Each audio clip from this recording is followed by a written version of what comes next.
Verifikasi adalah proses pemeriksaan terhadap keaslian dan kebenaran suatu sumber sejarah yang bertujuan untuk memastikan bahwa informasi yang diperoleh dari sumber sejarah dapat dipercaya dan sesuai dengan fakta yang sebenarnya. Verifikasi berdasarkan sifatnya itu terbagi menjadi dua, yaitu fakta keras dan fakta lunak. Fakta keras merupakan suatu informasi yang tidak bisa dibantah, artinya bahwa fakta itu adalah mutlak. Contoh dari fakta keras adalah tahun kejadian, tokoh atau pelaku. Sedangkan fakta lunak adalah suatu informasi yang masih dapat dibantah atau masih menimbulkan pertanyaan-pertanyaan baru, sehingga informasi tersebut masih dapat ditinjau kembali keberadaannya. Dengan demikian, perbedaannya terletak pada kekuatan sumber fakta tersebut.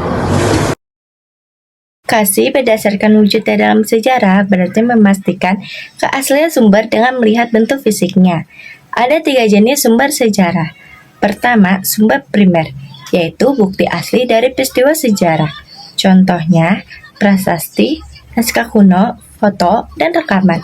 Kedua, ada sumber sekunder, yaitu hasil penelitian atau analisis dari sumber primer. Contohnya, buku sejarah, jurnal ilmiah. Ketiga, yaitu ada sumber tersier, ringkasan dari sumber primer dan sekunder.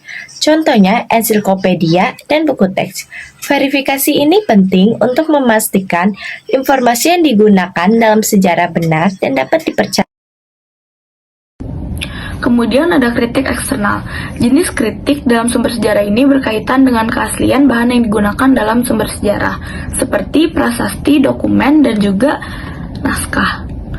Kritik eksternal meliputi keadaan luar dari sumbernya, seperti bahan pembuatan dokumen dan juga proses identifikasi tulisan tangan.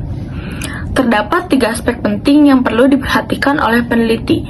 Yang pertama yaitu ada autentitas atau kesesuaian sumber, kemudian yang kedua ada orisinalitas atau keaslian, dan juga yang ketiga ada integritas atau keutuhan sumber. Kritik internal dalam sejarah. Verifikasi internal adalah proses dalam penelitian sejarah yang bertujuan untuk menilai kebenaran isi sumber sejarah.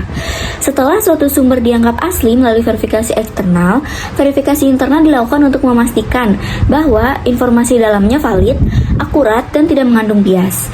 Bias adalah kecenderungan seseorang yang mendukung lebih satu pihak, sehingga informasi yang disampaikan menjadi tidak seimbang. Lalu ada contoh kritik internal dalam sejarah. Yang pertama, teks proklamasi 17 Agustus 1945. Kritik internal ini dilakukan untuk memastikan bahwa isi teks benar-benar mencerminkan situasi saat itu dan tidak ada manipulasi. Kemudian contoh yang kedua, Kitab Negara Kertagama. Para sejarawan menganalisis apakah deskripsi kejayaan Majapahit dalam kitab ini benar-benar objektif atau hanya glorifikasi, tindakan yang melebih-lebihkan atau membesar-besarkan. Dari Mpu Prapanca. Kesimpulannya, verifikasi internal sangat penting dalam penelitian sejarah karena membantu memastikan bahwa informasi dalam sumber sejarah benar, tidak bias, dan dapat dipercaya. Setelah melalui verifikasi internal ini, barulah suatu sumber bisa dijadikan bukti sejarah yang sah.